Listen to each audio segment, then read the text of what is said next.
Salam Sekapsa bisa. Santun menuju prestasi dalam kompetensi. Oke, anak-anakku, materi mata pelajaran Bahasa Indonesia kelas 12 semester 1 hari ini adalah surat lamaran pekerjaan. Sebelum membahas surat lamaran pekerjaan, saya ingin bertanya kepada kalian. Pernahkah Anda mendengar apa yang dimaksud dengan surat pribadi, surat dinas, dan surat permohonan? Oke, saya akan menjelaskan surat pribadi, surat dinas, dan surat permohonan. Surat pribadi adalah surat yang ditulis oleh seseorang yang disampaikan kepada orang lain dalam tujuan tertentu atau secara pribadi. Bahasa yang digunakan santun dan baik. Yang kedua, surat dinas. Surat dinas adalah surat yang ditulis dari suatu instansi ke instansi lain dalam bentuk kedinasan. Bahasa yang digunakan singkat, padat, jelas, dan baik. Yang ketiga, surat permohonan. Surat permohonan adalah surat yang ditulis oleh seseorang atau pencari kerja yang ditujukan kepada instansi atau lembaga pemberi kerja. Bahasa yang digunakan bahasa formal atau bahasa resmi. Oke, anak-anakku, mari kita langsung ke materinya. Menulis surat lamaran pekerjaan. Sebelum kita mempelajari surat lamaran pekerjaan, kita akan terlebih dahulu mengetahui tentang tujuan pembelajarannya. Yang pertama, mengklasifikasikan isi dan sistem surat lamaran pekerjaan. Kedua, menformulasikan unsur-unsur kebahasaan surat lamaran pekerjaan. Yang ketiga, menyajikan simpulan, sistematika, dan unsur-unsur isi surat lamaran pekerjaan. Yang keempat, menyusun surat lamaran pekerjaan. Terlebih dahulu kita akan memberi pengertian tentang surat lamaran pekerjaan. Surat lamaran pekerjaan adalah surat yang ditulis untuk keperluan permohonan pekerja di sebuah instansi atau lembaga dengan posisi atau jabatan sesuai dengan apa yang dibutuhkan oleh instansi atau lembaga tersebut. Bahasa yang digunakan adalah bahasa formal atau bahasa resmi. Oke, selanjutnya kita akan mempelajari atau memahami struktur atau susunan surat lamaran pekerjaan. Struktur atau susunan lamaran pekerjaan meliputi 1. Tempat dan tanggal penulisan surat. 2.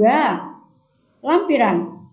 Ketiga, perihal atau hal. Keempat, alamat surat. Kelima, salam pembuka. Dan keenam, alinea pembuka. Ketujuh, alinea isi. 8, alinea penutup. 9, salam penutup. Dan 10, tanda tangan dan nama terang. Oke, kalian sudah mengerti? Oke, saya lanjutkan. Sekarang contoh mengenai surat lamaran pekerjaan. Kita akan mengupas satu persatu isi yang ada di dalam atau struktur yang ada di dalam surat lamaran pekerjaan. Yang pertama, tempat dan tanggal penulisan surat. Tempat dan tanggal penulisan surat, nama kota di awal kalimat menggunakan huruf besar atau huruf kapital. Kemudian diakhiri dengan koma. Setelah itu, setelah tanggal, kemudian bulan. Bulan di awal kata menggunakan huruf kapital. Setelah itu tahun tanpa menggunakan tanda titik. Jadi di akhir tahun itu tidak ada tanda titik. Karena itu bukan merupakan kalimat.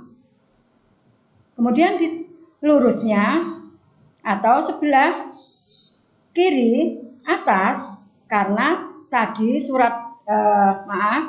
tempat dan tanggal penulisan surat itu di sebelah pojok kanan atas. Jadi kita geser ke pojok kiri atas. Lampiran. Lampiran 3 lembar. Harus ditulis dengan huruf. Tidak boleh ditulis dengan harus ditulis dengan kalimat. Tidak boleh dengan huruf. Contohnya 3 lembar. Sudah? Kemudian selanjutnya, perihal atau hal. Perihal atau hal itu judul sebuah karangan.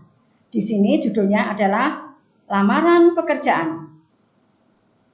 Oke, setelah itu alamat yang dituju. Apabila kalian tidak mengetahui pimpinannya, jenis kelaminnya, jadi ditulis bapak atau ibu. Nah, di sini kebetulan HRD YTH bukan menggunakan kepada ya. Kalau kepada itu nanti tumpang tindih. Jadi langsung YTH titik HRD tanpa titik PT Nusantara Jaya Jalan, tidak boleh disingkat JLN, tapi Jalan Ahmad Yani nomor 10 Semarang, tidak menggunakan, tidak diakhiri tanda titik. Oke. Selanjutnya salam pembuka dengan hormat. D itu menggunakan huruf kapital, hanya kecil, kemudian diakhiri dengan koma. Setelah itu bawahnya saya yang bertanda tangan di bawah ini. Kebetulan si pelamar ini membuat lamaran pekerjaan berdasarkan inisiatif. Karena surat lamaran pekerjaan dibuat berdasarkan yang pertama pemberitahuan dari majalah atau koran atau yang disebut informasi. Kemudian informasi dari sekolahan, inisiatif sendiri atau informasi dari teman. Nah, oleh sebab itu surat lamaran ini ditulis berdasarkan inisiatif sendiri. Makanya menggunakan saya yang bertanda tangan di bawah ini. Karena di situ diakhiri dengan titik, maka identitas itu menggunakan diawali atau kata-katanya diawali dengan huruf kapital, nama, Dewanti, tempat, tanggal lahir, Sisingamangaraja 11 Maret 1996. Jenis kelamin perempuan. Pendidikan, di pendidikan terakhir SMK Perhotelan Bina Swadika Bali. Alamat Jalan Dewi Sartika nomor 8 RT 9 RW 06. Telepon 08, 09 dan seterusnya. Kemudian paragraf atau alinea selanjutnya. Jadi setiap alinea itu supaya kelihatan rapi masuk 2 cm atau kalau diketik itu di bawahnya N atau H. Jadi masuk 2 cm. Jangan terlalu ke dalam supaya surat lamaran kalian itu kelihatan rapi. Apabila surat lamaran kelihatan rapi, baik, kalian akan mendapat nilai plus dari perusahaan tersebut. Nah, kita lanjutkan. Untuk bahan pertimbangan Bapak Ibu, karena belum tahu pimpinan perusahaan laki-laki atau perempuan, maka dia menyebutkan kata sapaan dengan menggunakan huruf kapital, Bapak, Ibu, pimpinan, koma. Saya lampirkan kelengkapan data diri saya sebagai berikut. Titik 2. Nah, karena ini bukan titik, bedanya dengan yang di atas. Kalau di atas tadi titik, kemudian yang bawah titik 2, maka di awal kata itu hurufnya kecil. Pas foto terbaru, titik koma. Fotokopi KTP, KTP-nya menggunakan huruf kapital, titik koma. Daftar riwayat hidup, fotokopi ijazah terakhir, titik koma, fotokopi sertifikat kompetensi, dan fotokopi sertifikat PKL. Baru kita mengakhiri diberi tanda titik. Nah, kemudian salam penutupnya itu juga masuk seperti yang atas, jadi diluruskan dengan yang atas supaya rapi. Demikian surat lamaran ini saya buat dengan sebenarnya atas perhatian Bapak, Ibu, pimpinan, saya ucapkan terima kasih. Kemudian diberi jarak 2 baris atau 2 spasi untuk salam penutup. Hormat saya. Kata hormat itu menggunakan huruf kapital. Kemudian sayanya kecil. Kemudian diakhiri dengan koma, tanda tangan, dan nama terang. Perlu saya ingatkan, kalau kalian membuat surat lamaran itu ditulis dengan tangan, kalian harus memberi garis pertolongan pada folio bergaris, yaitu dari kiri ke kanan 2 cm. Kemudian digaris, tidak usah ditekan, tapi remang-remang. Kemudian dari kanan ke kiri 1 cm, digaris dengan pensil remang-remang. Itu nanti akan dihapus supaya bisa lurus, bisa rapi, dan kalian mendapatkan nilai plus dari suatu perusahaan tersebut. Sampai di sini, siapa yang akan bertanya?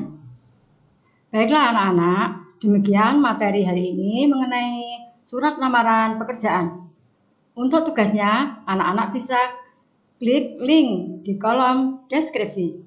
Dan sampai bertemu kembali di pertemuan berikutnya dalam materi surat lamaran pekerjaan yang digabungkan dengan daftar riwayat hidup dan surat lamaran pekerjaan yang dipisahkan dengan daftar riwayat hidup. Jangan lupa like dan komen untuk mendukung program ini. Klik subscribe dan tekan tombol lonceng klik supaya tidak ketinggalan informasi. Dan share jika menurut kalian video ini bermanfaat untuk orang-orang yang kalian sayangi. Sampai jumpa di video kita selanjutnya. Salam Sekapsa Bisa. Sekolah Berbudaya Industri, berkarakter wirausaha, menjadi idola sekediri raya.